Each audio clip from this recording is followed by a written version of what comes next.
नमस्कार, आप देख रहे हैं टोटल न्यूज। आपके साथ मैं हूं सौरभ जौहरी। हमारी खास पेशकश में आपका स्वागत है। हरियाणा में लोकसभा और विधानसभा का चुनाव एक साथ होने की संभावना है, लेकिन कांग्रेस में गुटबाजी अभी तक खत्म होने का नाम नहीं ले रही। बिना गुटबाजी खत्म किए कांग्रेस चुनाव का सामना कैसे कर पाएगी? क्या हरियाणा कांग्रेस में गुटबाजी पर विराम लगेगा? हरियाणा कांग्रेस में गुटबाजी से हाईकमान ने भी नाराजगी जताई है और एकजुटता दिखाने के लिए कांग्रेस ने जनरल हाउस की बैठक बुलाई है। यह बैठक 10 जनवरी को चंडीगढ़ के पार्टी मुख्यालय में होगी।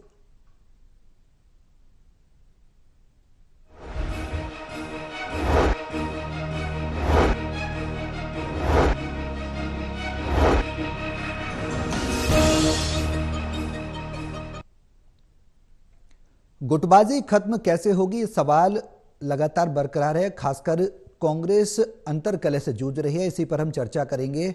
और चुनाव से पहले कितनी रणनीति जो कांग्रेस का आलाकमान नाराजगी भी जाहिर कर चुका है, वो कितनी सिरे उतरेगी, ये तमाम ऐसे सवाल हैं जिस पर हम चर्चा को आगे बढ़ाएंगे। हमारे सहयोगी हमारे साथ मौजूद हैं।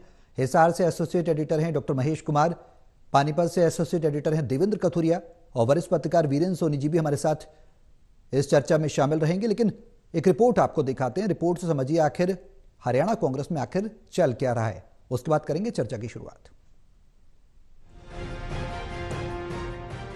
अंग्रेजी की मशहूर कहावत है डू और डाई, यानी करो या मरो। पॉलिटिक्स में ये कहावत चरितार्थ करें तो आज कांग्रेस से बेहतर इसका उदाहरण हो नहीं सकता। चूंकि लोकसभा चुनाव सिर पर हैं और कांग्रेस मुकाबले में होने के बावजूद आपसी गुटबाजी का शिकार है और 9.5 साल बाद भी इसकी कमेटियां तक नहीं बन सकी। इसीलिए बीजेपी वाले ताना भी देते हैं, जो अपनी कमेटियां नहीं बना सके वो सरकार क्या बनाएंगे। पार्टी की इस गुटबाजी को हाईकमान ने अब गंभीरता से लिया है और अपनी नाराजगी दिखाई है। इसका असर ये है कि 10 जनवरी को चंडीगढ़ के प्रदेश कार्यालय में जनरल बॉडी की मीटिंग रखी गई है। हाईकमान की ओर से प्रदेश के सभी नेताओं को मीटिंग अटेंड करने का आदेश दिया गया है। इसका असर ये हुआ कि एसआर के गुट के दोनों बड़े नेताओं ने मीडिया में बयान दिया है कि वो मीटिंग में जा रहे हैं। कोई गुट नहीं, केवल और केवल खड़गे जी और राहुल गांधी जी गुट कांग्रेस। कोई गुट नहीं, केवल और केवल खड़गे जी और राहुल गांधी जी गुट कांग्रेस। सबको बैलेंस करके चले और सबके वजूद को पहचाने, सबके इन्फ्लुएंस को पहचाने, क्योंकि मिलकर ही ये लड़ाई लड़ी जाती है। और अगर मिलाने की बात ना करके लोगों को आपस में बांटने की बात अगर करें तो इसका नुकसान पार्टी को होता है, प्रभारी को नहीं, वहां के लोगों को नुकसान होता है। गौरतलब है कि हाईकमान की सख्ती और इसका तुरंत असर दिखते ही कांग्रेस नेताओं और कार्यकर्ताओं में ऊर्जा भर गई है। 10 जनवरी को चंडीगढ़ में हो रही इस बैठक की अध्यक्षता प्रदेश प्रभारी दीपक बाबरिया करेंगे।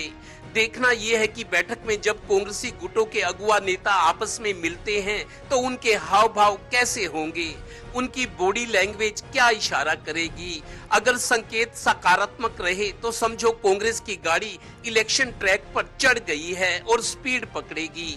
गौरतलब है कि बीजेपी चुनावी तैयारियों में अपनी करीबी प्रतिद्वंदी कांग्रेस से बहुत आगे निकल चुकी है। 22 जनवरी को एक तरफ राम आ रहे हैं तो दूसरी तरफ मैं पीएम मोदी पूरी बीजेपी मैदान में डटी खड़ी नजर आएगी। ऐसे में कांग्रेस के सामने विकल्प यही बचा रहेगा कि डू और डाई, यानी डू वाले तर जाते हैं और डाई वाले कभी कभी किनारे पर आकर डूब जाते हैं। मर्जी है इनकी, क्योंकि अब तो मौका भी है और दस्तूर भी। Haryana bureau total news.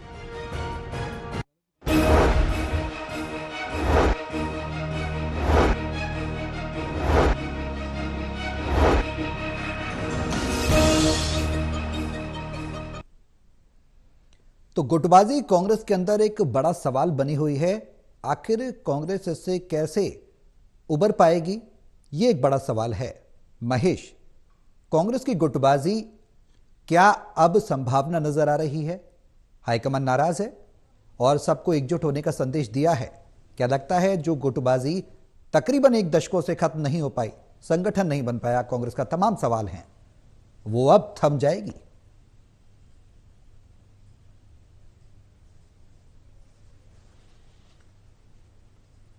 देखिए सौरभ, साफ तौर से मैं ये बात कह सकता हूं कि अंदर का जो तूफान है, अंदर का जो घमासान है, ना पहले थमा था और ना ही अभी थमने की हाल फिलहाल कोई संभावना नजर आ रही है। जिक्र मैं यहां पर करना चाहूंगा भारत जोड़ो यात्रा का। भारत जोड़ो यात्रा के दौरान भी राहुल गांधी हरियाणा के कुछ इलाकों में दाखिल हुए थे। जीटी बेल्ट के इलाकों में राहुल गांधी की यात्रा पहुंची थी और उस दौरान भी तमाम कांग्रेस पार्टी के हरियाणा से जुड़े बड़े नेताओं को, बड़े चेहरों को एक साथ रखते हुए यहां पर राहुल गांधी की तरफ से बात कही गई थी, एक नसीहत दी गई थी कि एकजुटता के साथ वो रहे, आपस का जो विवाद है उसे पूरी तरह खत्म कर ले और पूरी ताकत के साथ, पूरी एकजुटता के साथ कांग्रेस पार्टी आगे चुनावी लड़ाई लड़ने का काम करे, अपनी तैयारियां आगे बढ़ाने का काम करे। भारत जोड़ो यात्रा के दौरान ये जो बयान है ये राहुल गांधी की तरफ से इन तमाम नेताओं के लिए दिया गया था, लेकिन हाल फिलहाल जो परिस्थिति इस वक्त बनी हुई है उससे कोई भी अनजान नहीं है। हर कोई ये समझ सकता है कि अंदर का तूफान अभी थमा नहीं है। अब जिक्र यहां पर 10 तारीख की उस खास बैठक का किया जा रहा है जो दीपक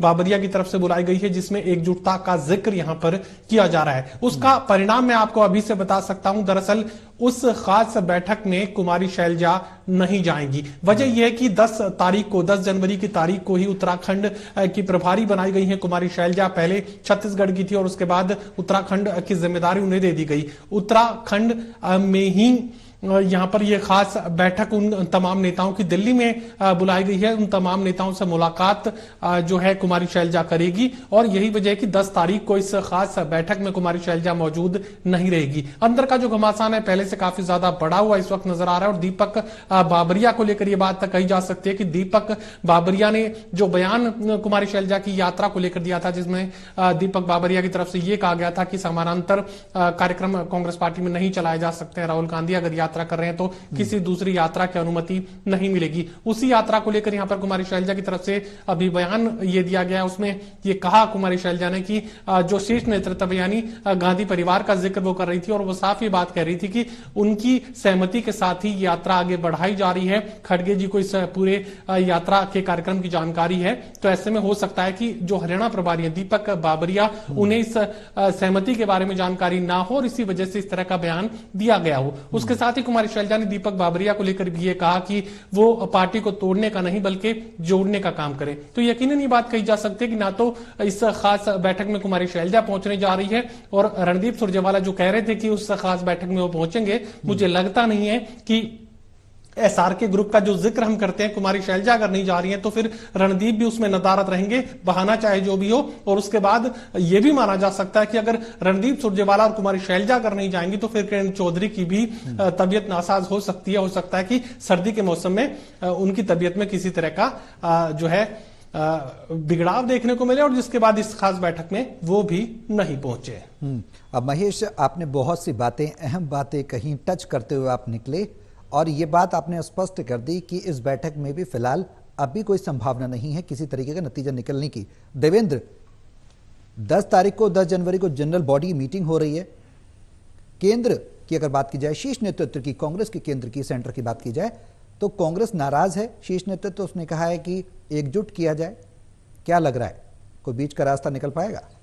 देखिए सौरभ, 8 जनवरी आज हो चुकी है, 10 जनवरी परसों है, मतलब 24 घंटे का ही वक्त है। अगर हाईकमान अलार्मिंग सिचुएशन में है, पार्टी को जगाने की कोशिश किया जा रहा है कि गुटबाजी से पार्टी का बहुत नुकसान हुआ और वाकई नुकसान हुआ है। अगर हाईकमान ये कहता है नेताओं को कि गुटबाजी के कारण नुकसान उठा सकते हैं कांग्रेस, और पहले से उठाती आ रही है। आप देखिए 9.5 साल हो गए, जहां तक मेरे को याद है फरवरी 2014 में, क्योंकि मई में चुनाव थे, मोदी जी की हवा चली थी, बीजेपी की पूरे देश में हवा चली थी, मुकाबला बहुत ज्यादा कठिन होता लग रहा था। और उस वक्त 2014 के लोकसभा चुनाव से पहले एक के बाद एक घोटाले कांग्रेस के सामने आ रहे थे।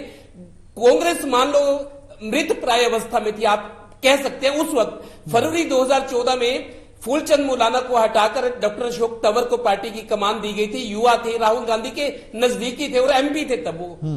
तो फरवरी 2014 में डॉक्टर अशोक तंवर को बागडोर दी गई थी। उन्होंने बहुत कोशिश की लेकिन कमेटियां बन नहीं पाई। उनकी तरफ से यह आरोप लगा कि कुछ बड़े नेता, उनका इशारा था कि कुछ बड़े नेता नहीं चाहते कमेटियां बने, बड़े नेता ये चाहते कि सभी मेरे मातहत काम करें, हमारे मातहत काम करें, वो अपने आप को बड़ा समझते। इस तरह के वो सिंबॉलिक भाषा यूज करते थे। आखिरकार वो चले गए, कांग्रेस ही छोड़ गए, ये कहकर कि उनकी चलने नहीं जा रही, उनकी तौहीन हो रही है, बहुत सारे आरोप लगाते हुए कांग्रेस ही छोड़ गए थे। कुमारी शैलजा चूंकि भरपाई करनी थी, एक दलित को हटाया गया तो उसकी भरपाई करनी थी, कुमारी शैलजा को बनाया गया। हालांकि 2019 के चुनाव कुमारी शैलजा के अध्यक्ष रहते हुए कांग्रेस के हुए, उसमें कुमारी शैलजा ने जिन लोगों की पैरवी की उनमें से कुछ जीते भी हैं, चुनाव जीत कर आए, जैसे कैसे उन्होंने कांग्रेस को बढ़ाने की कोशिश की, लेकिन कमेटियां तब भी नहीं बन पाई। आज 9.5 साल हो गए, 9.5 साल में कमेटियां नहीं बनी, और मैं 2 नहीं मैं 3 गुट कहूंगा, कांग्रेस के 3 गुट है, भूपेंद्र हुड्डा गुट और SRK ग्रुप, और एक तीसरा ग्रुप भी है जिसको अब कैप्टन अजय यादव कह सकते हैं या दूसरे नेता कह सकते हैं, जो इन दोनों गुटों से अलग थे, वो अपने तौर पर कांग्रेस को चलाना चाह रहे थे। तो कांग्रेस मतलब टुकड़ियों में लड़ाई लड़ रही थी बीजेपी के खिलाफ। अब अलार्मिंग सिचुएशन आ चुकी है, चुनाव सिर पर है, महज 60 दिन का वक्त बचा है। कांग्रेस हाईकमान ने ये अलार्म बजाया कि इकट्ठा हो जाओ, आप नुकसान पहले पार्टी का हुआ है, अब आगे ना हो। लेकिन 8 तारीख आज हो चुकी है, 10 तारीख को मीटिंग होनी है, 24 घंटे का समय है, मतलब आज 8 तारीख भी शाम हो चुकी है, रात हो जाएगी, 9 तारीख है और 10 को मीटिंग है। अगर अभी भी इस तरह के बातें हो रही है कि कुमारी शैलजा नहीं आएगी, हो सकता है कुमारी शैलजा की मीटिंग है, उत्तराखंड की प्रभारी है, दिल्ली में मीटिंग है, वो एक बहाना हो सकता है कि मीटिंग भी जरूरी है। अगर सुरजेवाला, रणदीप सुरजेवाला जो एक बड़े नेता है, वो भी प्रभारी है, कर्नाटक के कांग्रेस के प्रभारी है, और दूसरा किरण चौधरी, SRK ग्रुप जो कहते हैं, किरण चौधरी भी बड़ी नेता है, 2 बार मंत्री रह चुकी है, चौधरी बंसीलाल के परिवार से आती है। अगर इस मौके पर भी कांग्रेस के नेता गुटबाजी से दूर नहीं हटते, अपने अहम को मारने को तैयार नहीं है, और खासतौर पर तब जब हाईकमान उनको ये कह रहा है कि नाराजगी जाहिर कर रहा है, और KC वेणुगोपाल है, आप देखिए कांग्रेस के ऑल इंडिया कांग्रेस के संगठन के महासचिव है KC वेणुगोपाल, बड़े गंभीर किस्म के व्यक्ति हैं, और उनकी तरफ से ये कहा गया है कि आप मीटिंग में जाइए, गुटबाजी को हाईकमान आप नहीं दे सकता, पार्टी का बहुत ज्यादा नुकसान हुआ है, और अब तो चुनाव सिर पर है, बीजेपी तैयारियों में कहीं आगे निकल चुकी है। और हमें तो खबर ये भी है कि 22 जनवरी को जब राम जी आएंगे, अयोध्या में मूर्ति का प्राण प्रतिष्ठा होगी, तो मोदी जी भी उसके साथ ही पूरी बीजेपी चुनावी मैदान में नजर आएगी। उस स्थिति में कांग्रेस कैसे मुकाबला करेगी? तो हाईकमान को मेरे को लगता है ये अलार्मिंग सिचुएशन इसको मान रहा है, और हरियाणा कांग्रेस के नेताओं को ये बात गंभीरता से समझनी चाहिए, वरना वक्त हाथ से फिर निकल जाएगा। बिल्कुल वीरेन जी, जिस तरीके से आज फिर एक बार कुमारी शैलजा को कहना पड़ा, दीपक बावरिया को नसीहत उन्हें देनी पड़ी, उन्होंने कहना पड़ा कि पार्टी को तोड़े ना जोड़ें, जोड़ने का काम करें। आखिर ऐसी क्या नौबत आ गई जो एक बार फिर से कुमारी शैलजा को ये बात कांग्रेस के प्रभारी को लेकर कहनी पड़ी, और तोड़ने की बात कहां आ गई जो जोड़ने की बात कहने लगी?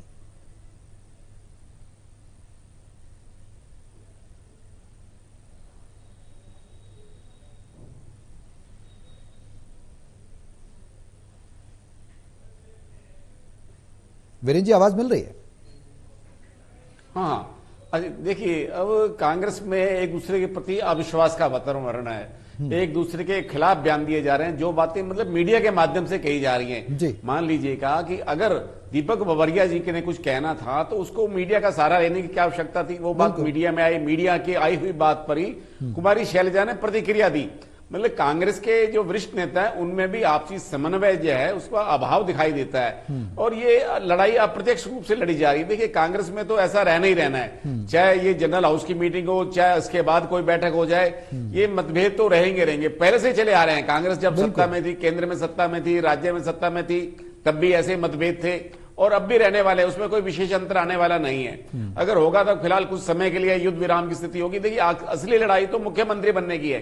कांग्रेस के नेताओं को ऐसा लग रहा है कि अब ये सत्ता तो उनके पास आ ही गई, तो वो ये मान के चल रहे हैं, लेकिन उनको ये नहीं पता कि ये लड़ाई बहुत लंबी है। भारतीय जनता पार्टी आसानी से समर्पण नहीं करने वाली। भारतीय जनता पार्टी तो पूरी तरह से अभी से चुनावी बोर आ चुकी है। देखिए, राष्ट्रीय अध्यक्ष जो है जगत प्रकाश नड्डा है, वो रोड शो भी कर रहे हैं, कार्यकर्ताओं की बैठकें ले रहे हैं, और यहाँ तो राष्ट्रीय अध्यक्ष की तो कोई भूमिका नहीं, अभी तो आपस में यहाँ उलझे हुए हैं। तो कांग्रेस के अंदर कोई समझे कोई विशेष स्थिति में अंतर आएगा, ऐसा नहीं है। वहां तो ये कांग्रेस तो ऐसे ही चुनाव लड़ती है।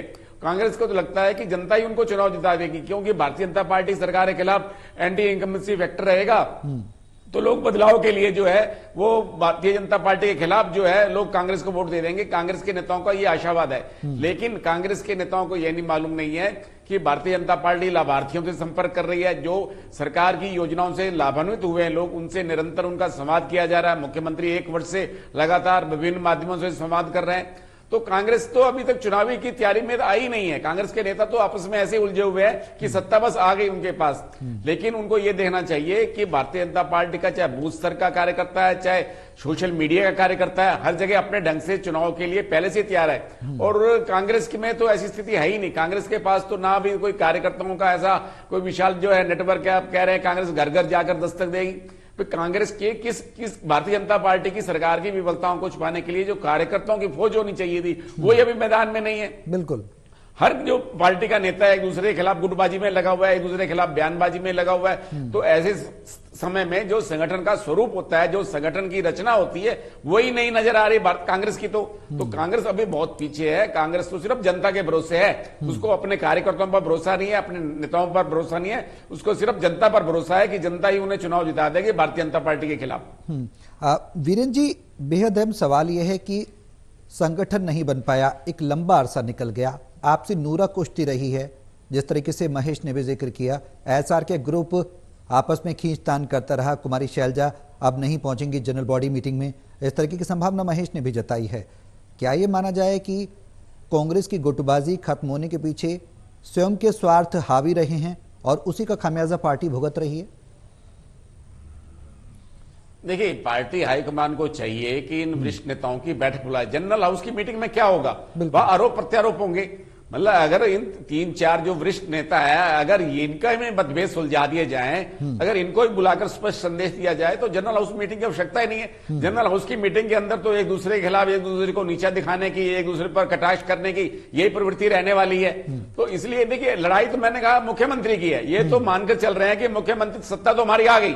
कांग्रेस के नेताओं को ऐसा लगता है कि सत्ता तो उनके हाथ में आ गई, अब तो बस सिर्फ मुख्यमंत्री का फैसला होना है। लेकिन उनको नहीं पता कि ये लड़ाई बहुत लंबी है। भारतीय जनता पार्टी जो है वो कोई भी कसर नहीं छोड़ रही, चाहे लोकसभा का चुनाव हो, चाहे विधानसभा का चुनाव हो।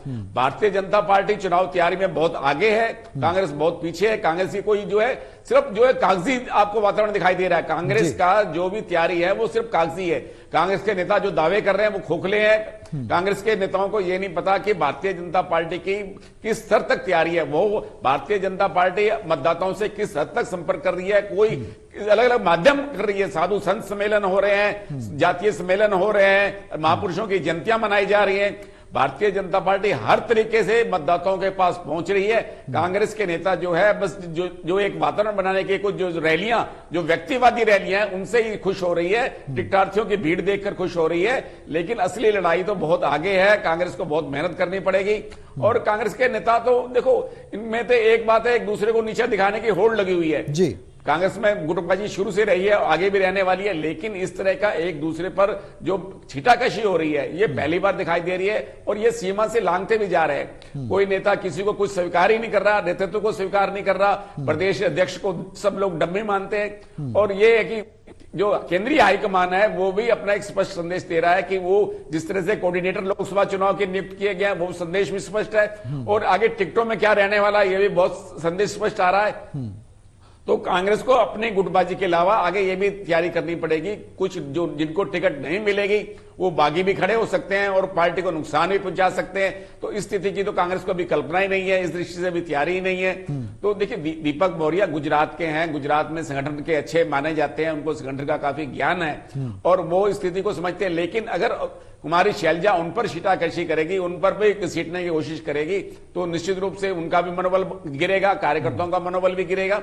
अगर ये 3-4 नेताओं को केंद्रीय हाईकमान आपस में बुलाकर इनको एक मेज पर बिठाकर स्पष्ट संदेश दे देता है तो उससे निश्चित रूप से प्रभाव पड़ता। जनरल हाउस की मीटिंग में कोई विशेष अंतर आने वाला नहीं है। और उससे ये बात बिल्कुल निश्चित है कि एक अगर गुट नहीं आता तो दूसरे गुट का ही वहां वर्चस्व रहेगा। इससे क्या संदेश जाएगा, इससे तो मतभेद और ज्यादा बढ़ेंगे। तो इसलिए कांग्रेस की राह भी बहुत कठिन है। बिल्कुल, एक बेहद अहम बात वीरेंद्र जी ने यहाँ पर कही है कि कांग्रेस के जो संगठन है उसमें आंतरिक चुनौतियां काफी हैं, जिसकी वजह से संगठन एकजुट नहीं हो पा रहा। शीर्ष आला कमान की अगर बात की जाए तो उसकी भूमिका बेहद अहम है।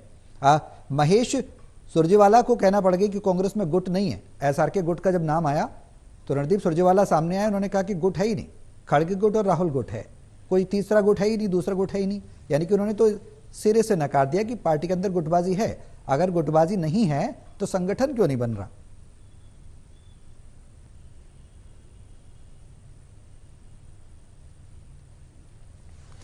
देखिए सौरभ, रणदीप सिंह सुरजेवाला प्रचार कमेटी के चेयरमैन, वो कांग्रेस पार्टी के रहे हैं एआईसीसी के, तो ऐसे में मीडिया में बयान क्या देना है ये रणदीप सुरजेवाला बखूबी जानते हैं। एकजुटता का जिक्र तो वो कर रहे हैं, लेकिन एकजुटता 10 तारीख की बैठक में कितनी देखने को मिलेगी वो 10 तारीख को सबके सामने आ जाएगा। कुमारी शैलजा का जिक्र तो मैं कर चुका हूं, क्योंकि खुद कुमारी शैलजा बात कह चुकी है कि इस खास बैठक में वो नहीं जाने वाली है, क्योंकि 10 तारीख को उन्होंने उत्तराखंड के नेताओं की एक खास बैठक बुला रखी है। वो उत्तराखंड की कांग्रेस प्रभारी है, तो ऐसे में उन्हें अपना स्टेट भी संभालना है। कुमारी शैलजा अगर नहीं जाएगी तो बाकी नेता क्यों जाएंगे? आसानी सी बात है, बहुत ज्यादा इसमें सोचने की जरूरत नहीं पड़ेगी। और जिक्र यहां पर मीडिया में बयान का तो आप कर रहे हैं कि रणदीप सिंह सुरजेवाला ये जो है एकजुटता का जिक्र कर रहे हैं, लेकिन दरअसल संगठन में किसी तरह की परेशानी नहीं है। अगर असल परेशानी कहीं है तो मुख्यमंत्री की कुर्सी को लेकर है।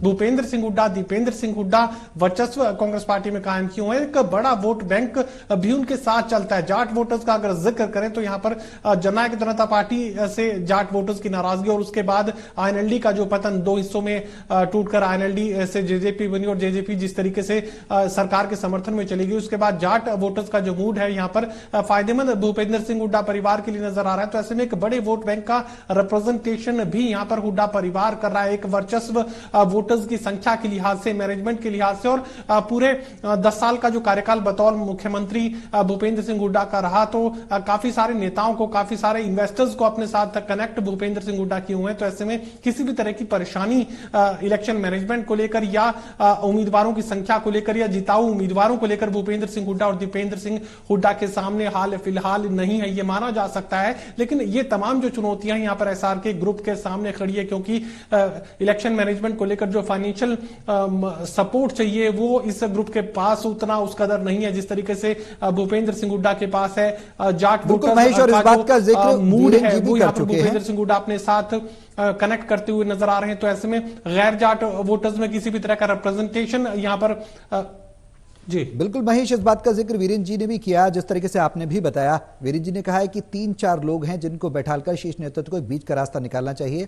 एसआरके का उन्होंने जिक्र किया, उन्होंने भूपेंद्र हुड्डा, दीपेंद्र हुड्डा का जिक्र किया, वही बात आपने भी कही है। और ये खास बात भी है कि अगर उन गुटों के बीच में, 3-4 लोगों के बीच में जो कि कांग्रेस की रीढ़ कहे जाते हैं, कोई बीच का रास्ता निकल जाए तो ये समाधान हो जाएगा। और वो जनरल हाउस की मीटिंग, जनरल बॉडी मीटिंग में जरूरत नहीं है, उसमें शीर्ष नेतृत्व आए। वीरेंद्र जी ने ये बात कही। तो अब कांग्रेस का अगला कदम क्या होगा? देवेंद्र, बिना गुटबाजी के चुनावी राह आसान होगी, क्योंकि बीजेपी जेजेपी भी हैं, पूरी तरह से अपने पूरे नेक्सस को एक तरीके से जनता में विश्वास जमाए बैठे हैं, और सरकार में भी है, तो जाहिर सी बात है जनता भरोसा करेगी। योजनाओं का लाभ मुख्यमंत्री लगातार दे रहे हैं। अगर ये गुटबाजी खत्म नहीं होती है तो कांग्रेस को कितना नुकसान होगा और विपक्ष को कितना फायदा? यानी कि केंद्र, अभी सरकार जो है प्रदेश में, प्रदेश सरकार को, बीजेपी को या फिर जजपा की बात करें, उसको कितना फायदा होगा? देखिए सौरभ, जो मौजूदा स्थिति है कांग्रेस की, आप ये मानकर चलिए, जो प्रदेश प्रभारी है दीपक बाबरिया, प्रदेश अध्यक्ष उदय भान और भूपेंद्र सिंह हुड्डा एक बड़ा नाम है। इन तीनों को मिला दे तो आप ये समझ लीजिए कि तीनों गुट एक तरफ है। अगर कांग्रेस की गुटबाजी की बात होती है, ये गुट एक तरफ है और एसआरके गुट एक तरफ है। एक तो जैसा महेश जी बता रहे थे, जो फाइनेंशियल सपोर्ट, जो प्लानिंग और जो जोड़ तोड़ चाहिए, उसमें भूपेंद्र हुड्डा गुट निश्चित तौर पे बहुत ज्यादा एडवांस माना जाएगा। दूसरी बात, दरअसल जिस तरीके से कांग्रेस में ज्वाइनिंग हो रही है, भूपेंद्र सिंह हुड्डा अपने संपर्कों का, अपने जो उनका मतलब कार्यकाल है, जिस तरीके के उसका उपयोग कर रहे हैं और उनके थ्रू नई ज्वाइनिंग हो रही है और पार्टी ने उनको एक तरह से एक भरोसा जता रही है, ये बात भी सच है।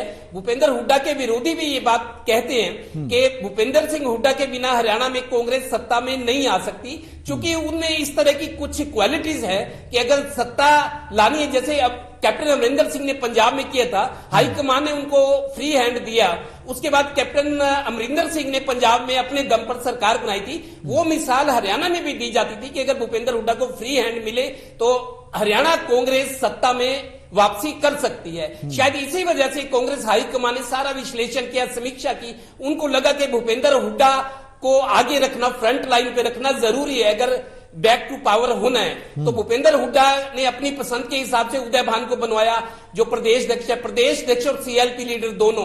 तीसरा जो प्रदेश प्रभारी है, उनका भी झुकाव भी भूपेंद्र हुड्डा गुट की तरफ है। एसआर के गुट को ये दिक्कत बिल्कुल वाजिब है उनकी जगह पे कि सीएम की लड़ाई है। सीएम के अलावा पार्टी में ताकतवर गुट कौन सा है? प्रदेश प्रभारी, प्रदेश अध्यक्ष और सीएलपी लीडर, ये तीनों एक तरफ है और तीनों एक तरफ एसआर के ग्रुप है। और ये भी बात नहीं माननी पड़ेगी, भूपेंद्र हुड्डा ऐसे नेता है जिनका पूरे प्रदेश में प्रभाव है, देवेंद्र, और अब लेकिन एसआर के ग्रुप की बात करें, एसआर के ग्रुप की बात करें, सौरभ ये करें, उनका प्रभाव उतना प्रदेश में नहीं है जितना भूपेंद्र सिंह हुड्डा का। ये चीज उनके पक्ष में जाती हुई दिख रही है। बिल्कुल वीरेंद्र जी, मैं आपसे लास्ट कमेंट लेना चाहूंगा। एसआर के ग्रुप का भी जिस तरीके से जिक्र होता रहा है प्रदेश में, भूपेंद्र हुड्डा भी अपनी भूमिका को दिखाते रहे हैं। जिस तरीके से हमारे दोनों सहयोगियों ने बताया, देवेंद्र और महेश ने, कि फाइनेंशियल मजबूती जरूर कांग्रेस को मिल रही है, क्या मेंटल मजबूती पार्टी को मिल पा रही है? क्या मुख्यमंत्री की कुर्सी को किसी तरीके से साइडलाइन नहीं किया जा सकता, या स्वयं के स्वार्थ को साइडलाइन नहीं किया जा सकता पार्टी को आगे बढ़ाने के लिए? तारणहार कौन बन पाएगा? लास्ट कमेंट में आपसे चाहूंगा। देखिए, कांग्रेस हाईकमान जो है पंजाब का इतिहास हरियाणा में नहीं दोहराना चाहेगा। देखिए, हरियाणा में कैप्टन अमरिंदर सिंह की सरकार आती हुई लग रही थी, तो रिपीट करती लग रही थी, लेकिन उस तरह नवजोत सिद्धू को जिस तरह से फिर प्रदेश अध्यक्ष बना दिया, तो सारा पंजाब जो है कांग्रेस के हाथ से निकल गया। तो इसलिए हरियाणा के अंदर स्थिति स्पष्ट है। अभी तक जो संकेत है वो स्पष्ट है। सारी कमान जो है भूपेंद्र सिंह हुड्डा के हाथ में है, और हाईकमान भूपेंद्र सिंह हुड्डा पर ही भरोसा करेगा कि वो ही हरियाणा के अंदर जो कांग्रेस की वापसी कर सकता है। और ये संकेत अभी से मिलने शुरू हो गए हैं, और इसलिए माना जाना चाहिए कि हरियाणा में जो कांग्रेस का वजूद है, जो कांग्रेस है, वो भूपेंद्र सिंह हुड्डा के कारण ही है। रणदीप सुरजेवाला तो अब राज्यसभा के सांसद है, और हरियाणा में वो पहले जो है वहां से हार चुके हैं, जींद उपचुनाव हार चुके हैं। तो ऐसे में कुमारी शैलजा और रणदीप सुरजेवाला को भी आत्मसंतोष करना पड़ेगा। उनको मानकर चलना चाहिए कि हरियाणा में जो है भविष्य जो कांग्रेस का, वो भूपेंद्र सिंह हुड्डा के हाथों में ही सुरक्षित है। बिल्कुल। और ऐसे में अब बीच का रास्ता शीर्ष नेतृत्व कैसे निकालेगा, कांग्रेस के जो आलाकमान है वो कैसे निकालेगा? क्या चुनाव से पहले ये तमाम जो आंतरिक कलह है, गुटबाजी है, उस पर विराम लगेगा? ये देखना होगा। बहुत शुक्रिया आप सभी का हमारे साथ इस चर्चा में शामिल होने के लिए। लगातार कांग्रेस का गुट, कांग्रेस कई गुटों में बंटती हुई नजर आ रही है। 9.5 साल हो चुके हैं, संगठन नहीं बन पाया। अब जनरल बॉडी मीटिंग है 10 तारीख को, आगामी यानी अब एक दिन बाद, और उसमें संगठन बनेगा। हालांकि सभी कांग्रेस के जो दिग्गज नेता हैं हरियाणा के, उनको बुलाया गया है, आमंत्रण दिया गया है। एसआर के गुट और भूपेंद्र हुड्डा गुट के बीच कोई बीच का रास्ता निकलेगा? ये तमाम ऐसे सवाल हैं जो 10 तारीख को साफ होंगे, जिसकी संभावना फिलहाल तो कम नजर आ रही है। और आगामी चुनावी रणनीति कांग्रेस के शीर्ष आलाकमान की किस तरीके की रहने वाली होती है, और प्रदेश में उसका पार्टी को कितना फायदा मिलता है, ये देखने वाली बात होगी।